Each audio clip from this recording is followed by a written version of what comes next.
वेङ्कटेशं गले नीलवर्णं कवेन्द्रादिरूढं गुणातीतरूपं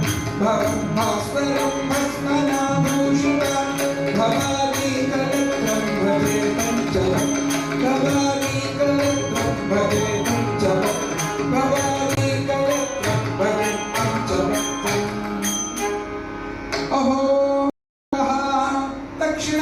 दिग्द्वारस्थः सिद्ध साध्य रुद्रगण सहित श्री चंडेश परम पाशुपतोत्तमः श्री सोमसुंदरः मीनाक्षी समेत सन् दक्षिण कैलास मध्ये